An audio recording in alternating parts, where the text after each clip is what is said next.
오늘 우리에게 주신 하나님 말씀은 사무엘상 19장 18절에서 24절 말씀입니다. 다윗이 도피하여 라마로 가서 사무엘에게로 나아가서 사울이 자기에게 행한 일을 다 전하였고 다윗과 사무엘이 나요스로 가서 살았더라. 어떤 사람이 사울에게 전하여 이르되 다윗이 라마 나요스에 있더이다 하매 사울이 다윗을 잡으러 전령들을 보냈더니 그들이 선지자 무리가 예언하는 것과 사무엘이 그들의 수령으로 선 것을 볼 때에 하나님의 영이 사울의 전령들에게 임하매 그들도 예언을 한지라.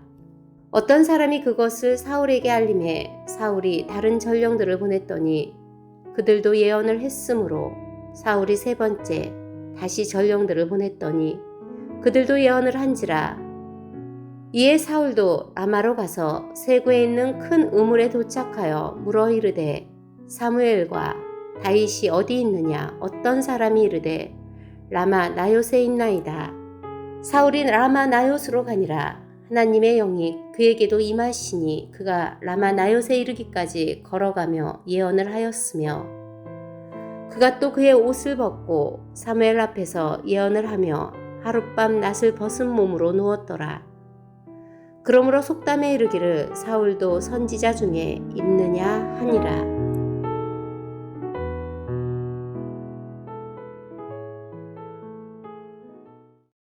사울은 다윗을 죽이기 위해 다윗의 집에 군사를 보냈습니다. 다윗은 아내의 도움을 받아 창에 줄을 달아 탈출함으로 죽음의 위기에서 벗어날 수 있었습니다. 그 후 다윗은 어디로 도피했는가? 그는 곧장 사무엘이 살고 있는 라마라는 곳으로 도피했습니다. 오늘 본문의 첫 절인 사무엘상 19장 18절입니다. 저와 같이 읽겠습니다. 시작. 다윗이 도피하여 라마로 가서 사무엘에게로 나아가서 사울이 자기에게 행한 일을 다 전하였고 다윗과 사무엘이 나요스로 가서 살았더라. 다윗이 도피처로 사무엘을 선택한 것은 사무엘은 이스라엘 전체의 대선지자로서 영향력이 있었기 때문에 사울도 사무엘을 선지자로 존중했기 때문에 자신을 죽이러 오지 않을 것이라고 생각해서입니다. 그리고 사무엘은 자신을 왕으로 기름 부어준 하나님의 사람으로서 공고한 날에 큰 위로를 받을 수 있을 것이라고 생각했습니다. 사무엘은 다윗을 기쁨으로 받아줍니다. 그리고 자신이 머물고 있는 라마 지역 안에 있는 나요스에서 다윗과 함께 생활을 합니다. 사무엘상이 보여주는 것이 있습니다. 사울이 다윗을 죽이려고 할 때 요나단이 도와주었죠. 또다시 다윗을 죽이려고 할 때는 미갈이 도와주었습니다. 그리고 이제는 사무엘이 도와주고 있습니다. 이것은 하나님께서 다윗을 지속적으로 지켜주고 계셨다는 것을 보여주고 있는 것입니다. 이 자리에 계신 여러분들도 하나님께서 늘 여러분을 지켜주심을 기억하시기를 바라겠습니다.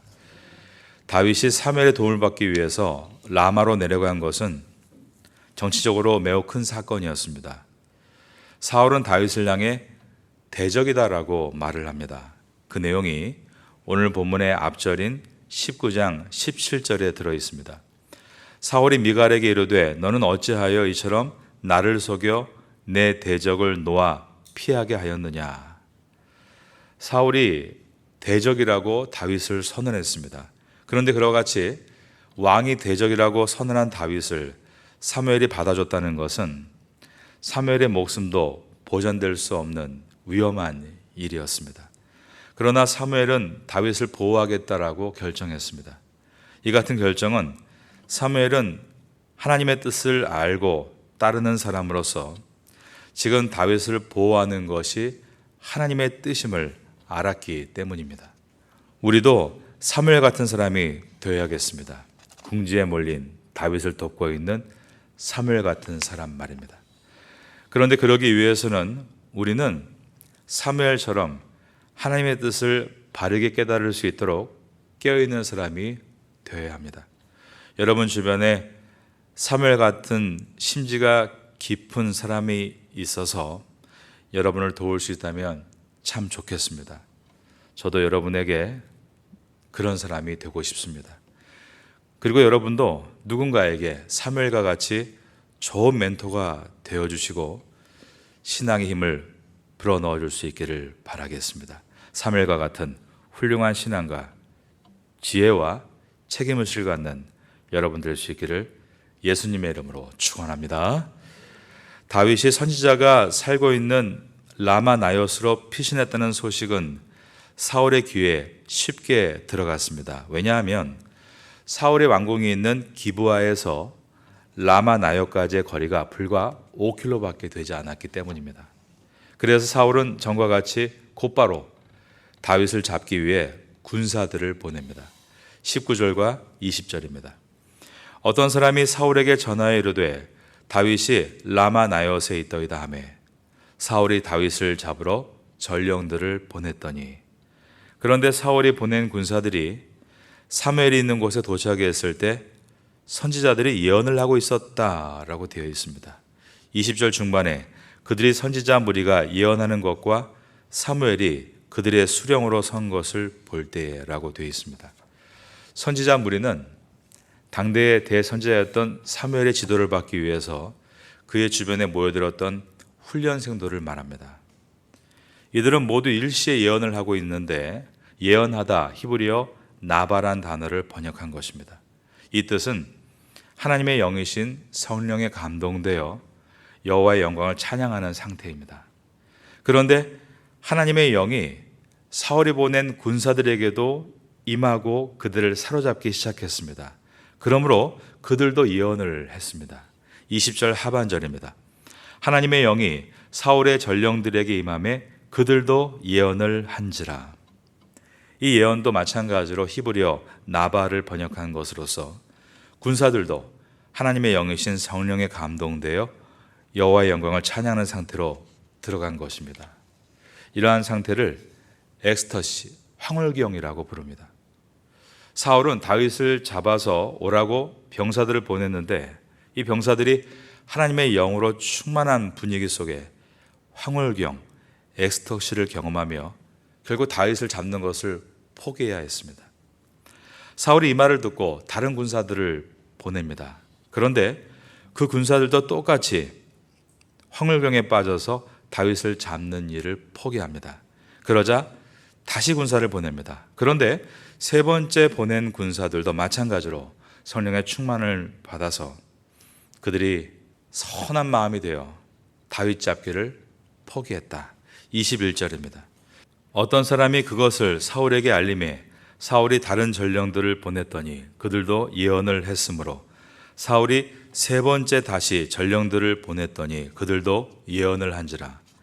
그러자 사울이 직접 다윗을 잡기 위해 출정합니다. 22절을 보겠습니다. 이에 사울도 라마로 가서 세구에 있는 큰 우물에 도착하여 물어 이르되 사무엘과 다윗이 어디 있느냐? 어떤 사람이 이르되 라마 나요스에 있나이다. 사울 왕이 직접 나타나자 사람들은 해코지를 당할까 봐 바로 다윗이 나요스에 있다라고 알려줍니다. 사울이 곧장 라마 나요스로 향합니다. 그런데 어떤 일이 일어났는가? 사울도 그가 보냈던 모든 병사들과 마찬가지로 하나님의 충만한 영에 사로잡히고 만 것입니다. 다른 점이 있다면 병사들은 나요스에 도착해서 하나님의 영으로 충만해지는 황홀경을 경험했는데 사울은 나요스에 가는 도중부터 성령으로 사로잡혀서 하나님을 찬양하고 황홀경을 경험하는 예언을 합니다. 23절입니다.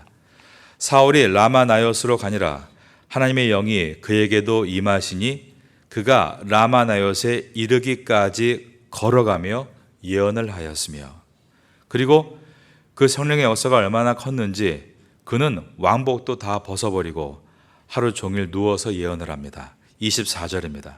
그가 또 그의 옷을 벗고 사무엘 앞에서 예언을 하며 하루 밤낮을 벗은 몸으로 누웠더라. 그러므로 속담에 이르기를 사울도 선지자 중에 있느냐 하니라.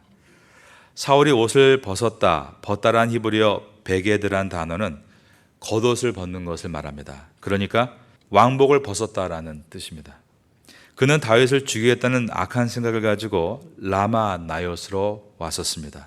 그런데 하나님은 그가 나요스에 도달하기 전부터 하나님의 영으로 충만하게 사로잡으셔서 엑스터시, 황홀경을 만드셔서 하나님을 찬양하게 하고 또한 뜨거운 심리 상태로 인해서 옷을 벗게 만드시고 일어나지 못하게 만드셨습니다. 사울이 기브아에서 이 라마 나요까지 가는 거리는 아까 말씀드린 대로 고작 5km에 불과합니다.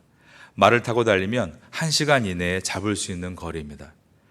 그러므로 다윗은 사울의 병사들에게 잡혀야 맞습니다. 그런데 사울이 아무리 병사들을 보내도 그들은 다윗을 잡는 것을 포기해야 했습니다. 마지막에는 왜 못 잡냐? 사울이 직접 달려갔는데 그러나 그도 다윗을 잡지 못했다는 것입니다. 왜 그렇습니까? 성령께서 다윗을 보호하고 계신 것입니다. 그러므로 사무엘상의 문맥이 무엇을 보여줍니까? 사울이 다윗을 죽이려고 하지만 처음에 요나단이 죽이지 못하도록 다윗을 돕고 그 다음에는 미갈이 돕고 그 다음에는 사무엘이 도왔으며 그리고 마지막 단계에서는 하나님의 영이신 성령께서 다윗을 도우심으로 사울의 위협으로부터 안전할 수 있었다라는 것이 사무엘서의 가르침입니다. 그러므로 다윗은 시편에서 다음과 같이 노래했습니다. 내가 사망의 음침한 골짜기를 다닐지라도 해를 두려워하지 않을 것은 주께서 나와 함께 하심이라. 주의 지팡이와 막대기가 나를 안위하시나이다. 이것은 다윗이 그저 막연하게 노래하는 것이 아니라 분명한 삶의 체험을 통해서 고백하는 찬양이었던 것입니다. 여러분도 하나님께서 항상 여러분을 지켜주고 계신다는 것을 기억하시고 담대함을 가지고 믿음의 길을 걸어갈 수 있게 되기를 예수님의 이름으로 축원합니다. 많은 사람들이 교회 생활을 하면서 기적에 관심을 갖습니다. 신비한 체험, 엑스터시, 황홀경을 경험하고 싶어 합니다. 오늘 사울이 황홀경을 경험하고 있습니다. 그런데 다윗이 이러한 엑스터시, 황홀경을 경험했다는 내용이 사무엘상과 사무엘하에 나오지 않습니다.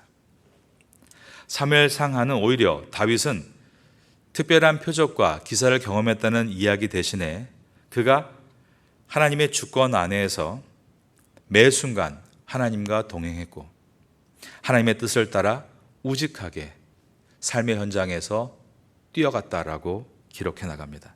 이것은 사무엘서가 의도적으로 우리에게 무언가를 가르치기 위해서입니다. 기적은 표적과 기사를 보는 신비한 체험이 아니라 일상에서 매 순간 하나님의 다스리심을 경험하고 따르는 것이 그 어떤 것보다 참된 기적이고 은혜라는 것을 보여주고 있는 것입니다. 사울은 하나님을 믿다가 멀리 떠나지 않았습니까? 평소에 하나님을 찬양하지 않았습니다. 그러나 다윗의 길을 회방하러 갈 때 하나님께서 그 길을 막으시고 사울을 사로잡아서 일시적으로 하나님을 찬양하고 황홀경을 경험하게 했습니다. 하지만 이후에 사울은 더 이상 하나님을 찬양하지 않고 또다시 세상으로 돌아갑니다. 그런데 다윗은 그런 황홀경, 엑스터시가 있을 때만 하나님을 찬양한 것이 아니라 삶의 현장에서 하나님을 찬양했고 어려운 때도 평안한 때도 하나님을 노래했으며 일상을 하나님의 뜻에 맞추어 삶으로 주님의 뜻을 이루는 인생을 만들어 갔습니다.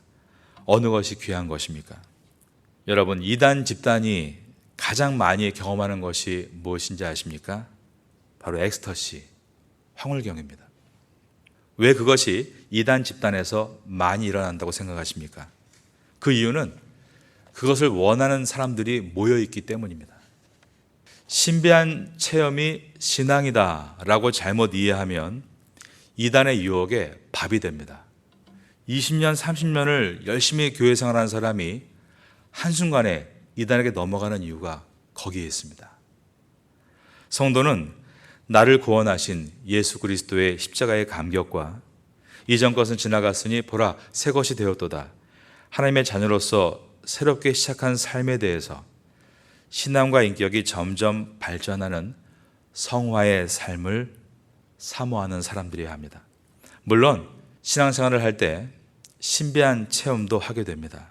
말씀을 듣고 그 말씀을 붙들고 기도하면 표적과 기사도 많이 일어나게 되는 것입니다. 그러나 그것은 신앙에 있어서 뿌리에 해당하는 부분입니다. 드러낼 필요가 없고 드러낼 이유도 없습니다. 다윗의 영성은 뿌리 깊은 영성입니다. 그런데 다윗의 기록 가운데 그러한 신비한 일들이 드러나지 않고 있는 것은 다윗이 그러한 표적을, 그러한 기적을 경험하지 않아서가 아닙니다. 다윗은 많은 시편을 통해서 예수 그리스도가 이 땅에 오신다는 예언적인 내용을 기록한 신령한 사람이었습니다. 그럼에도 하나님의 말씀인 성경이 다윗을 기록하면서 이러한 신비한 체험에 대해서 단 한 절도 기록하지 않는 이유는 성도가 세상에서 신앙인으로서 드러내야 하는 것은 다윗처럼 하나님 중심으로 예배 잘 드리고 다윗처럼 맡은 일을 성실하게 잘 감당하는 것이 바로 신앙임을 가르쳐주기 위해서입니다. 신앙은 신비한 체험을 드러내는 것이 아니라 신앙은 바른 삶을 드러내는 것이기 때문입니다. 정직하게 노동하고 그 노동의 대가로 정직하게 돈을 벌고 그 돈의 청지기가 되어 하나님께 11조를 드리고 또 부모님께도 11조를 드리고 태국 선교를 위해 동참하고 내일을 준비하며 저축하는 근면함, 이러한 평범한 삶이 신앙인 것입니다. 공부하는 것도 마찬가지입니다. 다윗처럼 다니엘처럼 주님께 쓰임받게 되기를 기대하면서 공부하고 내가 공부한 전문 지식을 이웃을 위해 사회를 위해 나누겠다는 마음으로 공부하는 이러한 평범한 학생의 삶이 신앙입니다. 신비한 체험을 신앙이다 생각하지 말고 바른 삶이 신앙임을 기억할 때 우리는 다윗과 같은 뿌리 깊은 영성의 소유자가 되어갈 수 있습니다. 비바람이 몰려와도 뿌리 깊은 나무는 뽑히지 않습니다. 나무가 휘지만 오히려 비바람의 자양분이 그 나무에게 새로운 시즌에 더 많은 열매를 얻게 해줍니다. 이것이 바로 다윗의 모습입니다. 사무엘상을 지나면서 이 다윗의 모습들을 우리가 이제 만나게 될 것입니다. 여러분 모두가 참된 신앙이 바른 삶임을 기억하며 사무엘상을 통해 뿌리 깊은 나무가 될 수 있기를 예수님의 이름으로 축원합니다.